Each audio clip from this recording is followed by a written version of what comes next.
Hi there, and today we're going to talk to a victim of plant toxicities. Wow. It's Jocelyn. So hi, Jocelyn. Hi, how are you, Stephen? I'm very well, and I'm really excited about this because I've seen your story and I really wanted to interview you. So we're going to dive straight in and ask a question I ask everybody that's on this show. How did you become carnivore? I became carnivore because I really had no choice, honestly. Um, this is my second go at carnivore. I had a little stint of about 9 months in between the first time I went carnivore to the second time. So I know personally that it's the plants. It's nothing else. It's the plants. So I'm sticking with carnivore and I'm continuing to improve, and I have some great things to back that up. And so I'm ready to go when you are. Okay, good. So who alerted you first to carnivore? Was it an influencer or? So I was keto about 3 years before going carnivore. I originally went carnivore in 2020, February 3rd. And I was in keto already because I wanted to lose weight. And I had enjoyed losing weight. And I started increasing a lot of the keto desserts that were out. I had bought a certain person's cookbooks. I loved cookbooks, all of them. And those desserts were the things that I culminated to a lot. And they have a lot of almond flour or pecan flour and the artificial sweeteners, and chocolate was a big thing in there. I was eating tons of salads and trying to follow Dr. Jockers with the coconut oil and all the good, healthy fat bombs and everything else. And I started to really have some serious problems with I believe my colon. It was something in my side that was excruciatingly painful. I started having the issues where I'd wake up in the morning when my arms, legs, hands, feet were all numb. My hands would be swelled up at the knuckles, and I would have panic attacks in the middle of the night. I was going to the bathroom like 4 times a night, and I had had that kind of thing going on when I was gestational diabetic with my first pregnancy. So I was like, what in the world? If I'm a keto person, how am I now, having these issues? And I would check my ketones and I wasn't getting into ketosis at all. And I'm thinking something's wrong. And then every once in a while I'd see a blurb on Instagram about carnivore. And I'm thinking, no, that's just nuts. There's no way. There is no way I'm dropping everything. So I really tried my hardest. And when it got too bad, the digestive problems and everything got so bad, and I had to go to the doctor. First, I went to my female doctor to rule out female issues because it was in the lower abdomen area, but more on my right side. And I was thinking maybe it was my liver. And I also went to my family physician because I would start coughing and I'd start coughing up blood. And I didn't know what in the world that was about. So I'd be spitting blood out in the sink, and I'm thinking, now what?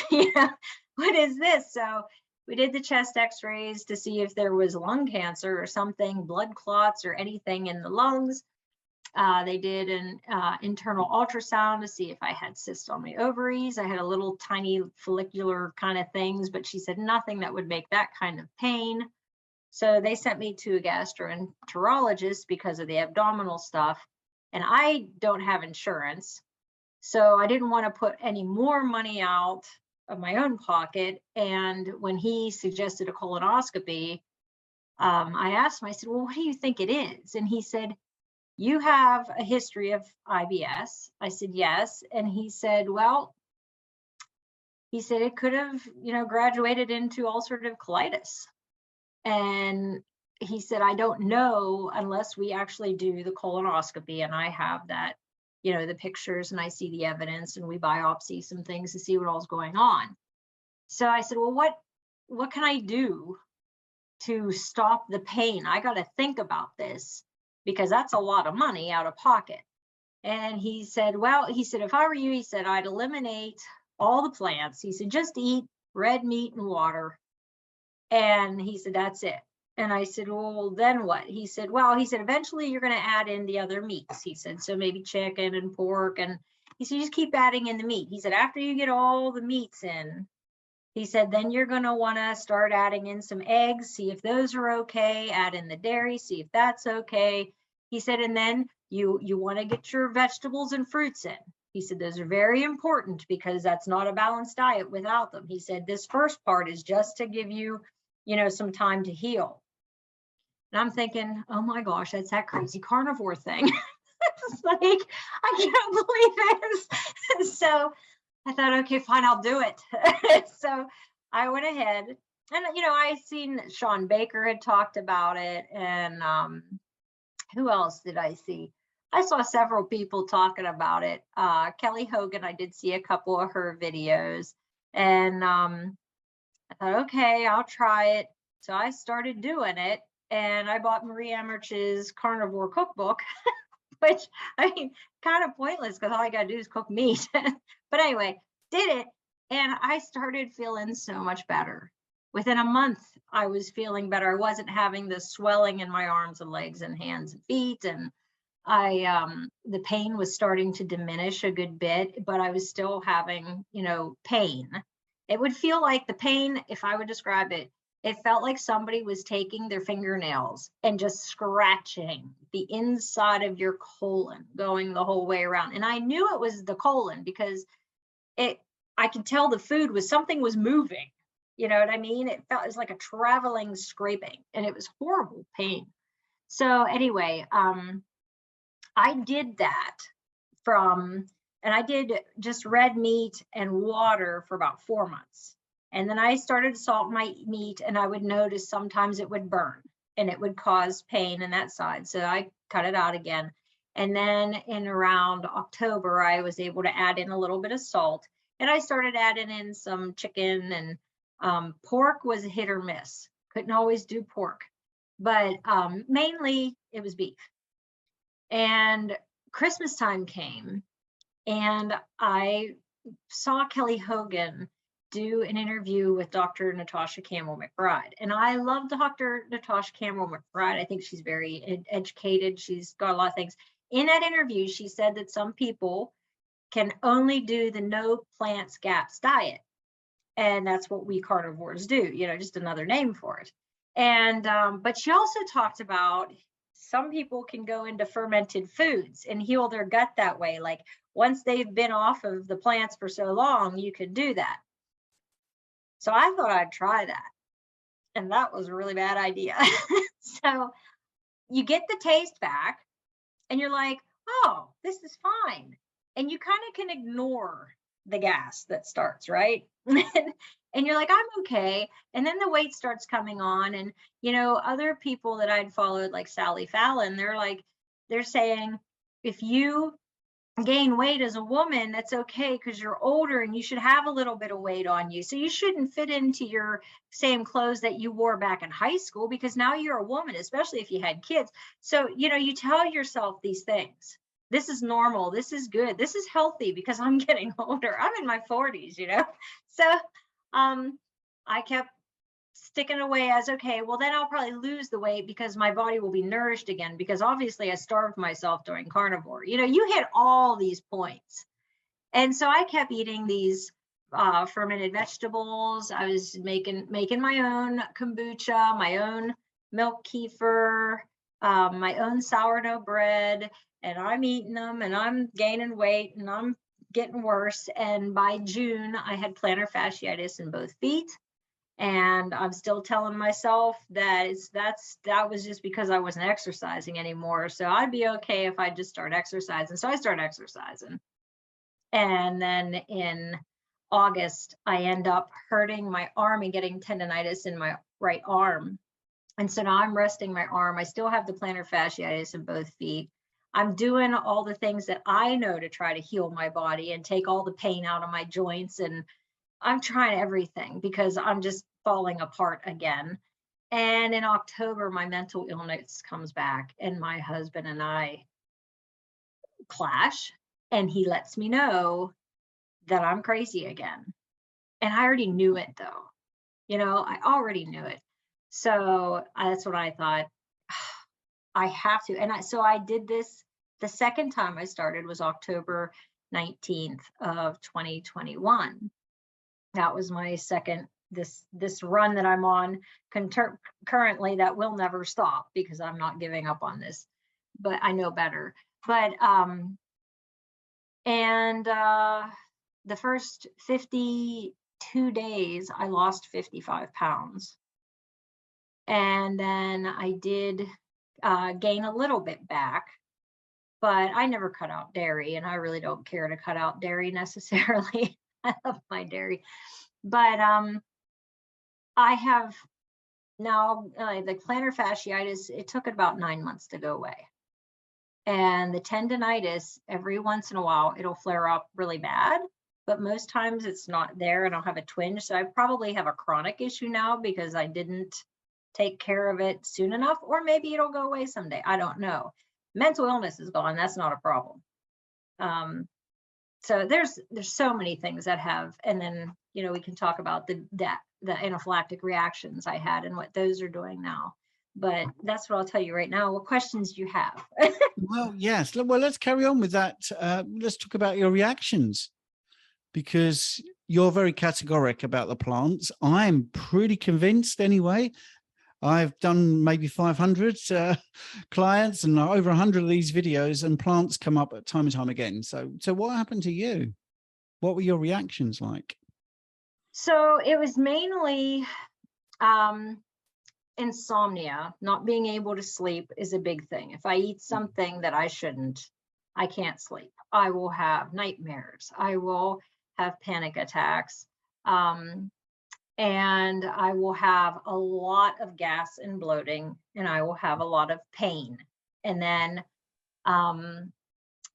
digestion wise, it'll alternate between diarrhea or constipation. And when I was younger, I was diagnosed, well, first when I was in my teens, I was actually prescribed a medicine called Propulsid to keep things moving. And I grew up on a produce farm too, so let's put that in there. But so I had to have this Propulsid to keep things moving through, and I had to have Zantac to keep, things from being too much acid reflux, right? So I'm on Propulsid and Zantac. I got off of the Propulsid because it kind of made me go too fast, right? And I was off that for a long time. And then 2003 that was what, 30 years ago? No, 30, I was 30 20 something then, 20, I can't remember. But anyway, 2003, I come home and I go to the GI doctor because they thought I had celiac disease because I had explosive diarrhea. Now I'm not taking Propulsid anymore, but I just this horrible, explosive, painful rush right now, or you're not going to make it kind of thing. And it was the tight cramping where you were in serious pain until this was over. And so they thought I had celiac disease. So I come home and did the colonoscopy. They did an endoscopy as well. They took the samples that they needed in there. And they said that, no, you don't have celiac disease. You have a spastic colon. And I'm thinking, now I have a spastic colon because I was having blood in my stools a lot too. And I was afraid because my grandfather had ended up having a hole in his colon, and they had to take a piece of his colon out and sew that back together. But whenever he found out about that, it was because he was having blood in the toilet. So I'm thinking, oh, great, now I got my grandpaps, colon thing. Well, that wasn't the case. I just had this spastic colon thing going on. And so they prescribed me Elavil, which is a tricyclic antidepressant to make that slow down. So that was something that made you just feel like you couldn't come alive anymore. You're just kind of, I don't know, stuck. And what was you eating at that point? Was you just eating the standard American diet, or? No, I was actually into weightlifting and bodybuilding at that time. I was, reading all the Muscle and Hers fitness magazines, and I was doing the lean chicken. I was eating lots of salads. I did have coffee on occasion, not all the time.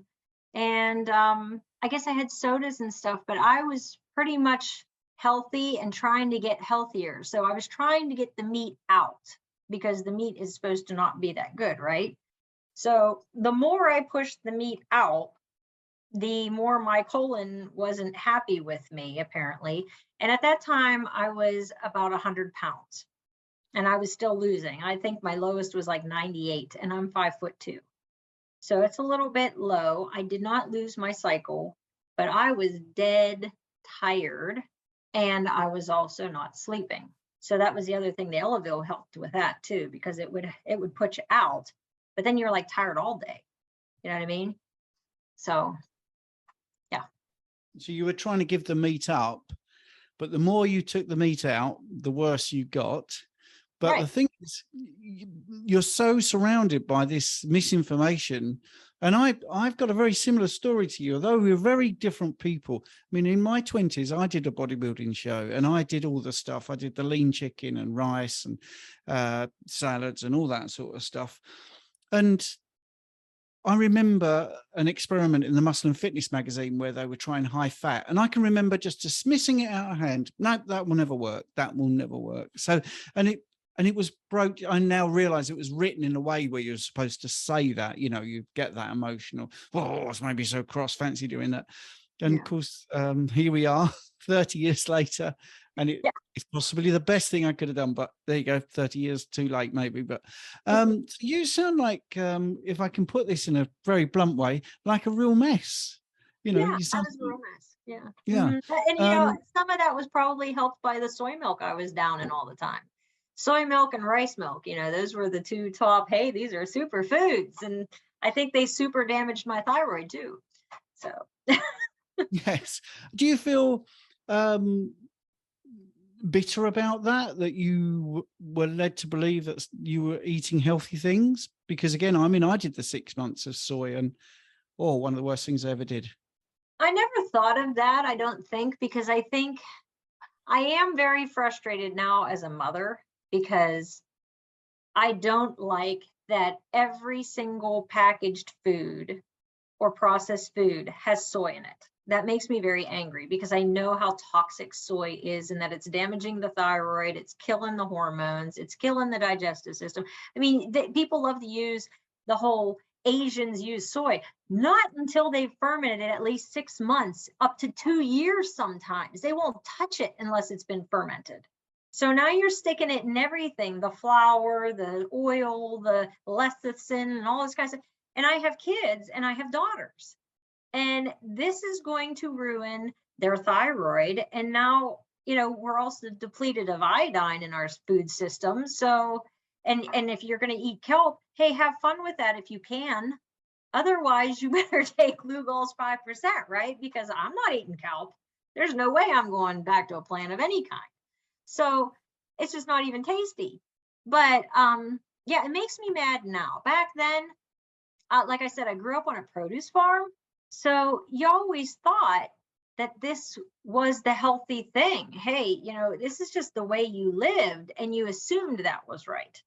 And I never was told until I was older that meat was bad for you. But at the same time, I'm the type of person that you could tell me something and then I'll go find out for myself. Maybe because I've learned my lessons. So shame on me for not looking further into things. And I'm that kind of person now that, okay, you can say that, and I don't care what degree you have. Just because you said it doesn't make it so. So I'm going to go look this up. I might do a little experiment myself, and I'm going to find other people and see what they say before I'm all on board with you. So Yes.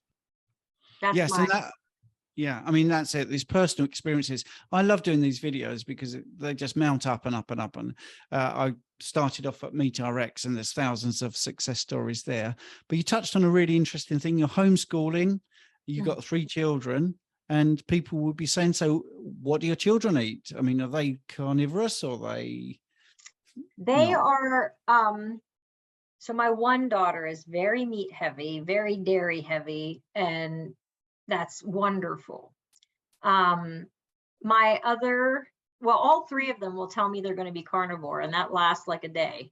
And then maybe if I had started all this when they were little, it'd be easier. But my husband is now trying to transfer more to a carnivore diet, which is good. So everybody's coming along, but they see how it has helped me.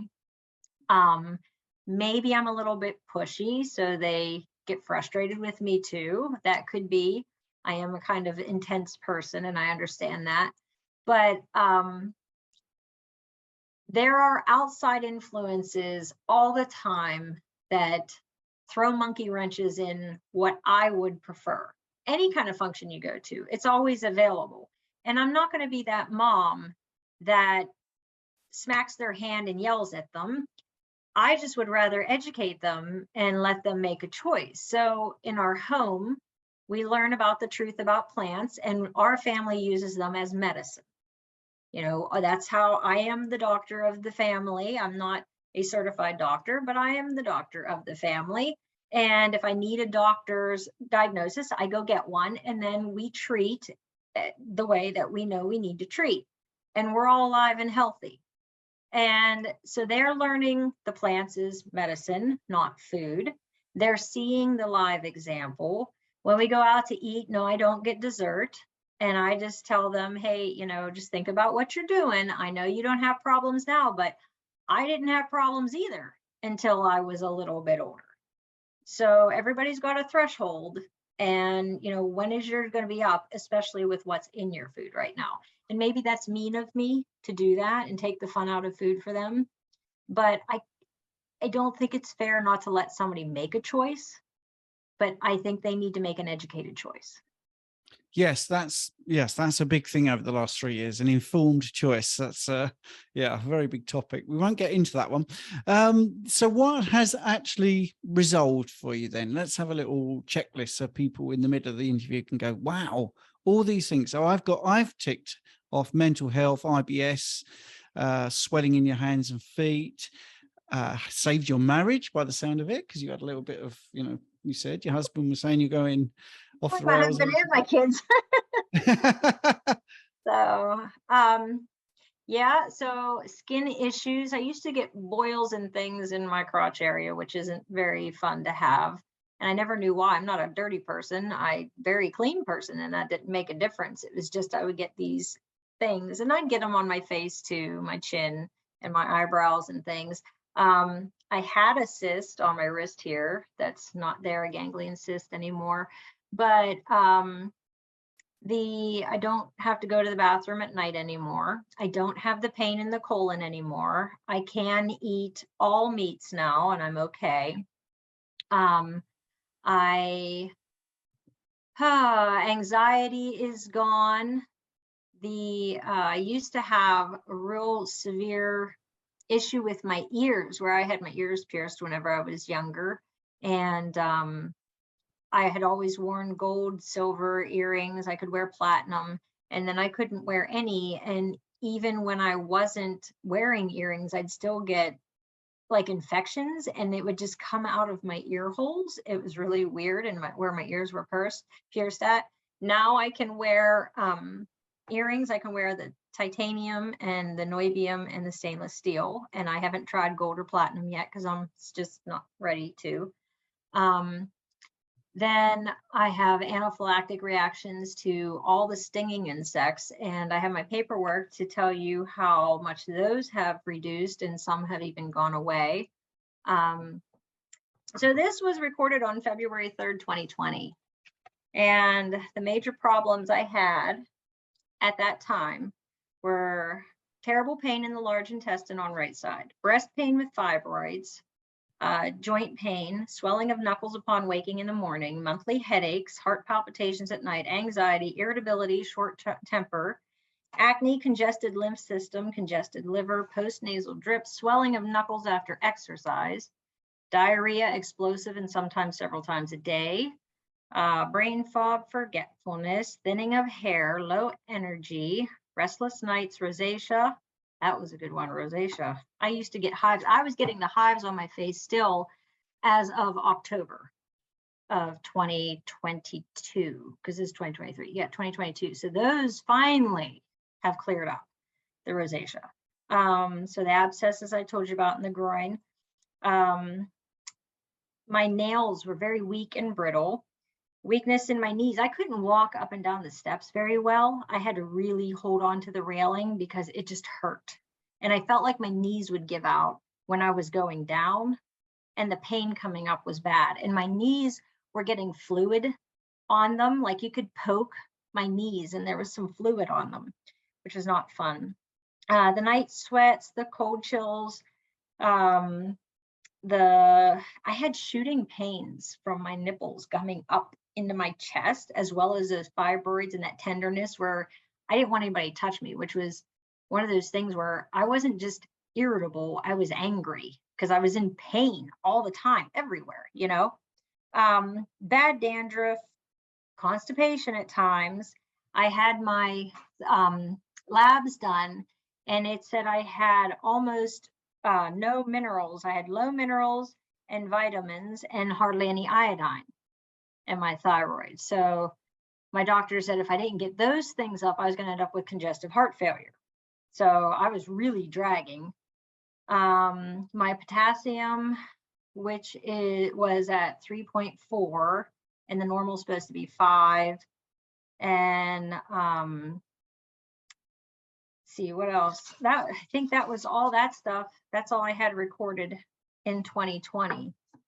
But then whenever, like I said, when I went back to the plants, then I ended up with the plantar fasciitis and the tendonitis, and the mental illness started coming back. And the mental illness, when that really came out, was when I was pregnant with my 3rd child. I had 5 pregnancies, had my first, my second, lost 2, and then that 5th pregnancy, I had a near psychotic break. And that was really hard. I had to see a psychiatrist because I was a danger to myself and my family both. And the only reason they let me come home was because I was being open about it, because I was terrified that I was seriously going to do something. And I wanted people with me to make sure I didn't do something. And so they let me go home, but she had prescribed, again, the Elavil because it had worked on my colon and it had helped me sleep back then. And during that time, I wasn't sleeping more than 5 minutes a night. So I couldn't sleep. And here I am pregnant with, a child and having these horrible thoughts and terrified all the time, sheer terror. So she gave me the Elavil, and she also prescribed trazodone, which is an antipsychotic. If I needed it, I could take it. And when I went to go get that prescription filled, the pharmacist wouldn't give it to me. She said, I have here that you're pregnant. I said, yes. She said, well, I can't give this to you. It's a class D medications. I said, I need these medications. I just came from the psychiatrist because I'm pregnant and I'm a danger to my family. I need these medications. And she said, well, I can't in good conscience give them to you. She said, your baby will come out with no arms or legs. I'm not doing that. And I'm like, I have to go home and I need my medication. My husband is with me. He's like, she really needs these medications. She wouldn't give them to me. So I called and left a message for my psychiatrist that night and told her that I couldn't get my medications. They wouldn't give them to me. And she called me immediately in the morning when she'd gotten the message. She said, you go right up there now. She said, they are going to give you their medications. I've already taken care of it. Well, I found out that pharmacist lost her job because you can't keep medications from somebody that needs medications. And I was a very serious high risk. So I did get my medications and I did take them the way I was supposed to. And I prayed and I just really asked the Lord to protect my child, and she's perfect. There's no problems, but I had to be on those serious meds for a full pregnancy and postpartum until I could, during nursing, I switched to Celexa and I was able to drop the trazodone and stuff because the hormones changed. But I couldn't get off the Celexa until I started with a naturopath. And then that took me into all kinds of plant medicine and stuff. And I had some problems there, but we can talk about that. But the mental illness, that is what scares me the most, because that is the darkest deepest, darkest, most haunting, scary place you could ever be. When you don't have your brain and your mind and you're thinking things and feeling things that you feel like you can't control, that's scary. That is some scary stuff. And I don't ever want to go back there. So if nothing else, that's why that when my husband called me out about the mental illness, I said, you know what, I can't do this. I'm not putting myself in this. I'm not putting my family in this. And if I have to do this to be healthy, then this is what I have to do. And so that's why I stick with it. Well, firstly, thank you for being so open, because that's it's pretty brave of you to be so open about that. And I mean, now you've been carnivore for a long period of time.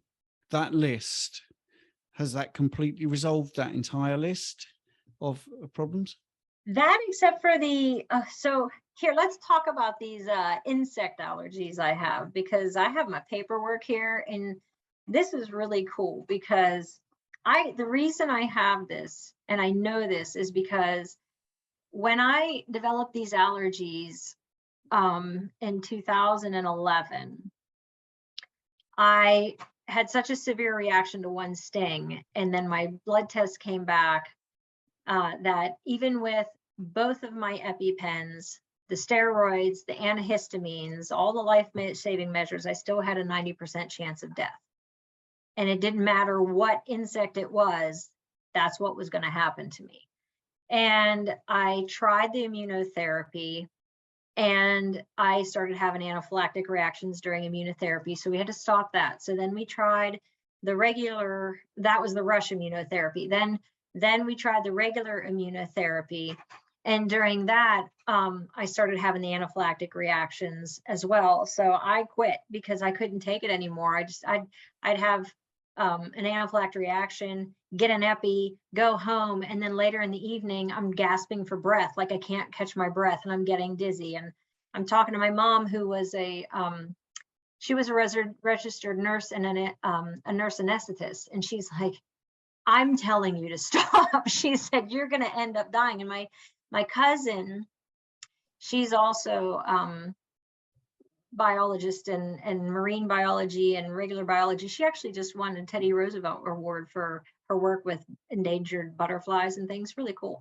But she had told me at a family get together that even if you get stung 24 hours later, if you had, you're okay, even 24 hours later, if you have the medicines wear off, you can still go back into the anaphylactic reaction. She actually knew somebody that happened to. So I decided to quit all immunotherapy. I was done with that. And I asked him to, then after I had my third baby, I was hoping maybe that my body had changed in hormones or something. So I asked my allergist, immunologist, to retest me in 2014, and he did, and nothing was any better. Actually, some of it got worse. And so I kind of lost hope, and that put me in a place also of really heightened anxiety. On top of the mental illness I had, I was afraid to leave my house. It was terrifying, because here I am, and these things love to sting me all the time. I've been stung probably more than 30 times in my life. I grew up on a farm. It was always, in stupid ways, I'd get stung too. But anyway, so in 2014, when he tested me, well, actually, we'll go back to this summer. In August, I got stung in the side by a wasp, and I didn't die. I didn't need my EpiPens. I didn't need to go to the hospital. All I did was I came home. I rushed home because I didn't have my EpiPens with me where I was. So I flew home like a nutcase, and I took Aconitum 200C. It's a homeopathic, and it's made out of a plant called aconite. And this is where plants are beneficial as medicine. And I took that, and I took my blood pressure, because when I got stung back in 2011, my blood pressure went to 60/30. I was almost done. That I didn't have the swelling in the lips, the tongue. I didn't have the breathing issue. My blood pooled. And so I was going out that way. And so anyway, got stung, didn't have a reaction, called the doctor, told him, he's like, wait and see what happens. You have your EpiPens? Yes, I have my EpiPens. Nothing happened. All I got was the hive on my side. And I'm like, wow, that was really cool. So we scheduled an appointment and he wanted to get my blood work done again. So I have the comparison from 2014 to 2022 in December is when I got them done. So the wasp was the one that I got stung with in August. Back in 2014, my value was 0.36. Anything above 0.10 is anaphylaxis. So that was considered high. It's anaphylactic. And my level now is 0.13 after being stung. So that's pretty impressive. My yellow hornet back in 2014 was a value of 0.67, higher than the wasp. It is now less than 0.10, which means I'm not anaphylactic anymore to the yellow hornet, according to my blood work. Then we go to the white-faced hornet. And back in 2014, my level was 0.91. And now it is 0.18. Huge difference right there. That is amazing. That is amazing. Just wait, it gets better. Yellow jacket is the one that almost took me out in 2011. And that value was 1.31. And it is now 0.31. So that came down a whole entire point. And the worst of them was the honeybee. And the honeybee was at 3.44, which is pretty high. It is now 0.25. That is amazing. That is amazing. Yeah, now you've actually got data to back up something that I don't talk about very much, which is I used to be stung by wasps ever such a lot. And when I went carnivore, and I will be honest with you, I know you laughed there, your situation much worse than mine, but I would be chased by wasps that in a crowded place, they seem to gravitate towards me. And I was on a deserted beach with about 30 people. And this was in Greece, and this was in my first marriage. And my wife, Claire, she said, you should be all right. There's no wasps around here. So lo and behold, a wasp appeared. And I panicked a bit. I've never told anybody this. And I went out to sea. I went into the sea and the wasp followed me to the sea. Now, that's how magnetic I was to wasps.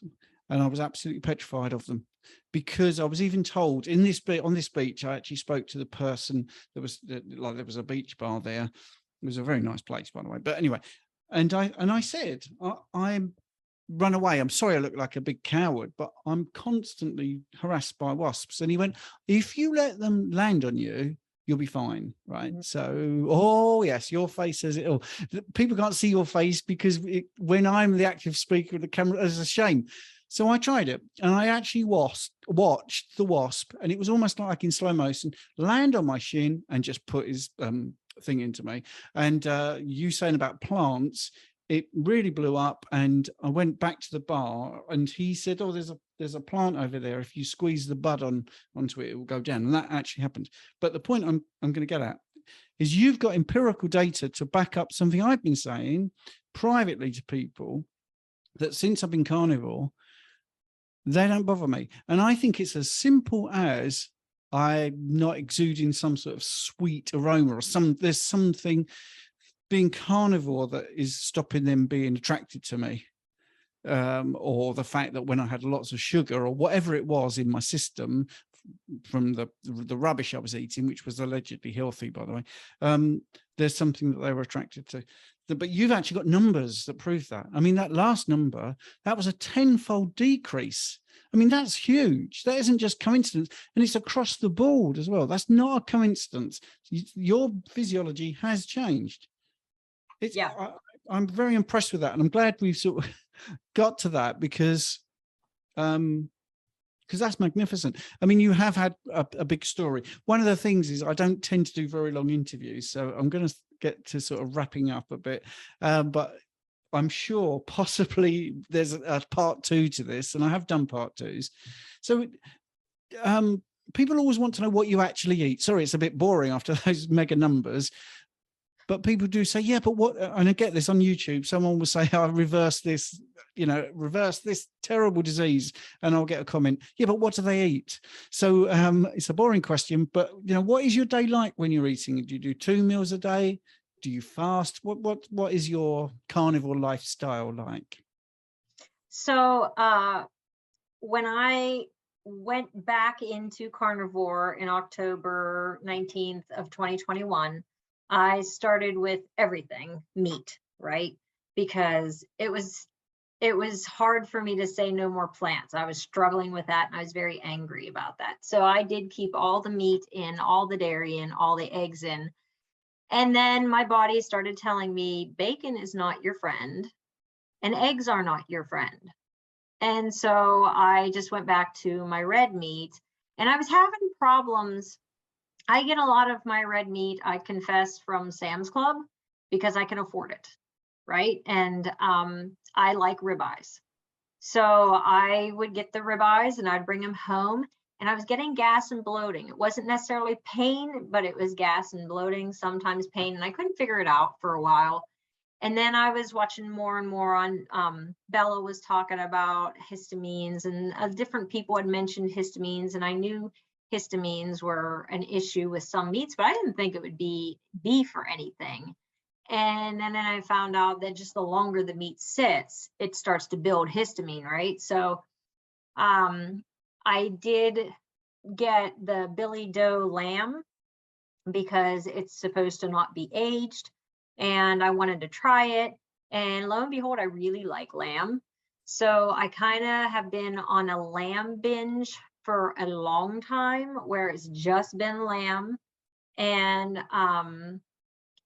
that seems, because this past week, let's see, 2 weeks now, I added in some steak again, and I'm not having the problems with the steak that I was having before. So I'm hoping, because my allergist immunologist, he thinks that I have a mast cell disorder. And with that, he tested me genetically for it, and I do not have the genetic link for it. So what he wants me to do now is a 24-hour urine test. And I really don't feel like paying for it, because again, I don't have insurance. I do a health sharing ministry thing. And so I don't really want to go and do that. I just kind of want to wait and see if I can get this under control. I started taking iodine because Dr. Elizabeth Bright was saying about she's never seen somebody with a healthy thyroid have a mast cell disorder. So I thought, well, then let's see about taking care of my thyroid. And since I've started the iodine, my energy is better. My hair's not thinning as much. Skin has improved. It looks like the stretch marks and things are starting to clear up a good bit. I am losing weight again from where I was. I did some fasting with the Steak and Butter Gang. I believe it was August through October. And then when the holidays hit, I decided it wasn't a good idea for me because there was so much around junk wise that I needed to keep myself fed instead of having myself hungry and looking at this stuff and hearing people say, oh, I'm so sad for you. Yeah. So as I was full. So I haven't been doing fasting. I have done some, like right now I'm drinking a fatty latte, and I have 4 tablespoons of butter in there with my iodine and 2 egg yolks. And so anyway, that's been my thing. I can eat dairy. I can eat eggs now. Every morning I've been having 2 sausage patties and an egg on each one for breakfast. Then I have my fatty latte. And then in the evening, I'll have either my lamb with salt and water, and it's usually sparkling water, and then or else a steak. And if we go out and somebody has pork, I'll eat pork. It doesn't seem to bother me as much. Like the sausage, I'm surprised the sausage doesn't bother me. So I think eating just that lamb for a long time that was not aged and good quality has really helped my gut heal a good bit. So I'm noticing, so I would say all my issues have basically cleared up, except for here and there, I'll get a twinge every once in a while. But I kind of see that as, when we look at healing, it's 2 steps forward, 1 step back. And that's okay with me. And so that's where I'm at now. But yeah, it's, if I want to have something, I can make a cheesecake, like a 0-carb cheesecake that Dana Shoot, Spencer Shoot, she has a 0-carb cheesecake on there. Can always put heavy whipping cream in the whipped cream maker and just squirt that out for something fluffy and soft, and it's kind of sweet, you know. But yeah, that's what I eat. Brilliant, thank you. And you also have a business, don't you? I do have a business. My business is called Laurel Mountain Soaps, and we have goat milk and honey soaps, and we use plants in our products, but we use them for their therapeutic value, because you need to respect the plant. And you need to use it in the way that I believe God intended us to use them for, healing our body, you know, and taking care of things that maybe in the interim you have an issue, and so you can use that to get you over a hurdle. But that is it's plants, but they're pure plants. I had a customer reach out to me. She is allergic to all PEG products. So a PEG product is in there, emulsify, preserve, that kind of thing, and they use them in a lot of bath, body, and makeup products. And she is anaphylactic to PEG products. And so her daughter had gotten her some of my soaps for Christmas, and she says, she called me and she said, you know, these have PEG products in them. I said, no, they don't. She said, yes, they do. I said, no, they don't. She said, there's castor oil in it, and that's a PEG product. I said, PEG products are derived from hydrogenated castor oil. I said, I don't use hydrogenated things. I said, mine are the natural form. It's in its whole food form. I said, if you could ingest it, I don't advise it, but you know, you can ingest that form of it. Some people use castor oil to make them go, you know, and do different things. But that's what I use in my products. If you could stick it in your mouth and not die from it, it'll be in my products. But if it's got some crazy name, it's not in there. So, but plants have a proper place in our world. They really do. And people need to not be afraid of them in that respect, because I find more and more people are becoming phobic of plants and, you know, shaming each other of, oh, well, I'll only use lard or tallow or butter on my skin. I'm like, eat that. You know, go ahead, use the shea butter and cocoa butter, because they've done that for centuries in Africa. It's all good. They like it, and it works really well. And, you know, you combine it with some jojoba oil wax, you know, they can do wonderful things for your skin. Just make sure you get a pure form of it, right? But yeah, eat the butter. Don't worry about wasting it on your skin. That's good for your hips. Good on the lips and good for the hips. But you know, I would sum it up in this way: animal foods fuel, and plant foods pull, and they're therapeutic medicinally. And that's the way we need to treat them, with respect. Brilliant. Thank you. Well, I've really enjoyed it. Have you? I have. It's been very interesting. So I just want to thank you. And for everybody watching, if you like this success story, make sure you check out this one.